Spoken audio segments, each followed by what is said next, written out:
Hello and welcome to another episode. This episode's going to be a bit different. We're going to move away from LS engines and Beamers for just a little while we focus on something that's a little bit dear to my heart at the moment.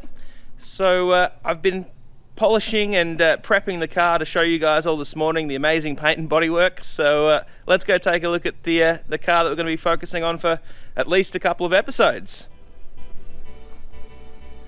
It's really hard to polish rust.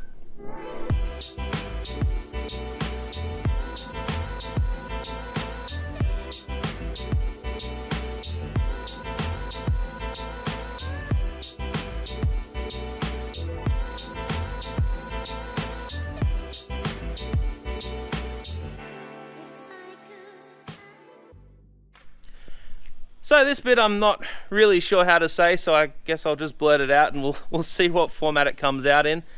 This car you might actually recognize. Probably about 2 or 3 episodes ago I did a little montage at the end of one of my videos because one of my close mates, Todd Cooper, had passed away, and I put a whole bunch of photos of him drifting and me drifting with him up on the screen, and you might recognize this car from that. This is actually his drift car, R32 Skyline. It's a pretty much Missile spec. Well, it is a Missile. You can see from all the dents and stuff down the side of the car. So he loved this car. He drifted the crap out of it.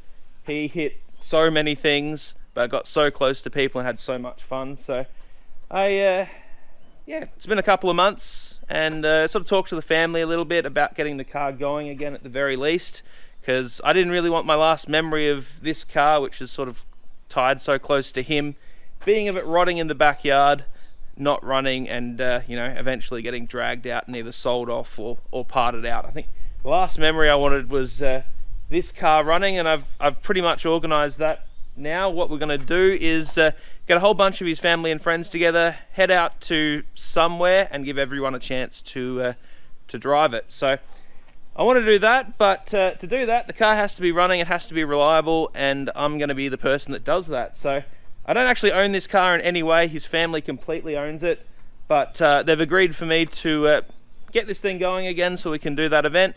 What happens to it after that, I don't know, but I really want my last memory of that car and his sort of legacy with it to be all his friends and family having a crack at drifting, which he loves so much. So before I get too deep into all that side of stuff, let's go take a look at the car, see what needs to be done to get it running for a start so I can drive it around here and move it if I need to, and then eventually get it ready for a drift day, and then we'll do a family's drift day a little later on once I'm sure that the thing's going to be semi-reliable.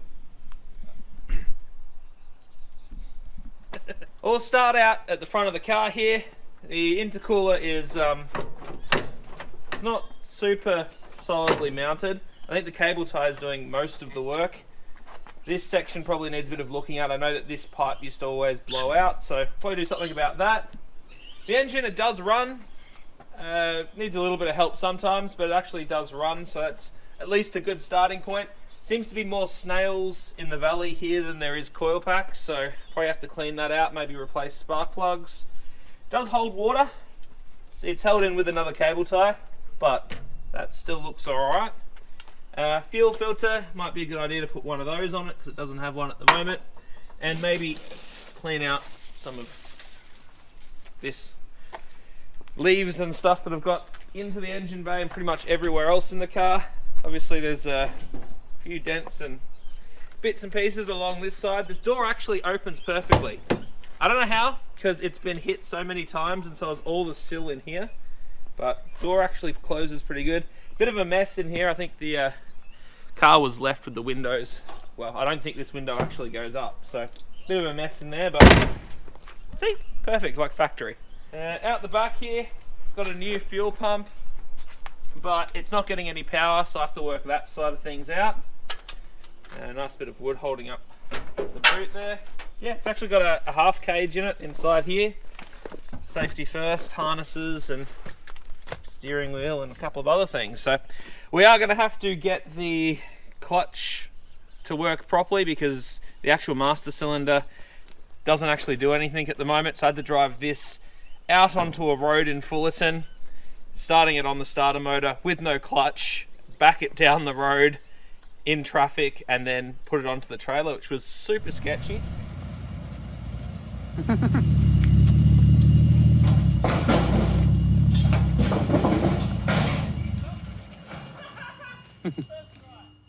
So would like to have a clutch. I've got a master cylinder somewhere here for that. So the clutch and probably the fuel pump and getting the car started is going to be the first things that we take a look at. Then I can actually move it around the backyard out here without having to, well, push it, which is kind of nice because it's got a whole bunch of flat tires. So I figured the first place I should probably start is the fuel pump so I can get the car running. If we jump down in here, we've replaced the fuel pump, but we've also replaced these bulkhead connectors here that let the power go through into the tank without actually electrifying the actual hanger. So these ones weren't working, the stock ones, so we cut them out and we put these aftermarket ones on there to make sure that we're getting power and ground through. And then I've done a whole bunch of wiring. I've had to figure out, because I couldn't remember which one of those we did as the earth and positive. Then over here, we cut the plug off a little while ago and I had to figure out which one was the earth and which one's the positive. Turns out it runs to a relay, which is this one back here. I've got that all pretty much sorted now. So when I put the car into ignition, it primes the pump, which there's an altimeter back here, so that's 10 volts because it's priming. And then it turns off.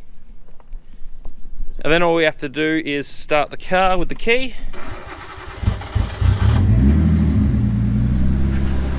And she's alive. So I'm going to turn that off because I'm not sure how much water it's got in it still. But overall, car's running now, which is a start. Wiring's a little dodgy. I'll have to fix all that up because I haven't got the tools with me right now. I left all of my crimp connectors up the hill, so I don't have any of them here.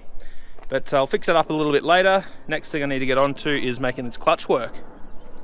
Well, thankfully getting the car started wasn't too difficult. I think the next job is going to more than make up for that though. This is the master cylinder in here.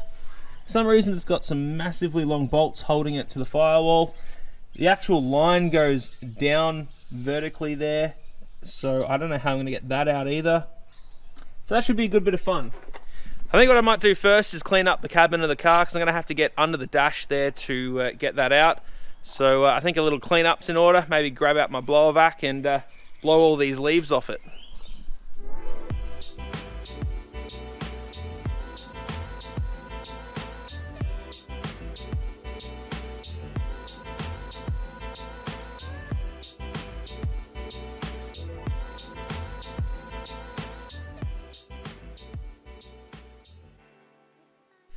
Well, I'm losing my light here, but I didn't end up pulling the master cylinder out. I'm going to need another set of hands on the other side of the firewall to get that out. But that's alright. I ended up blowing out a lot of the leaves and junk outside and inside the car. So that's looking a little bit better. I don't know if you guys saw this sticker or not. This one down here with my name on it. Thought I'd just share with you the history of that sticker, because it probably looks a bit odd that my name is on his car. We had a DCA round out at Tailem Bend, and I had about 30 of those stickers, and before he went out for either a qualifying or a battle, I put all of them on the side of his car and he pulled all of them off but that one down there.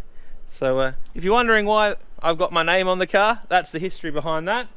Otherwise though, she's starting up and running pretty good. Happy with that. Obviously the fuel pump seems to be working pretty well. I need to do a proper connector for that so that it's not twist and taped, but that should be pretty easy to do. Sort of a bit bittersweet having the car here.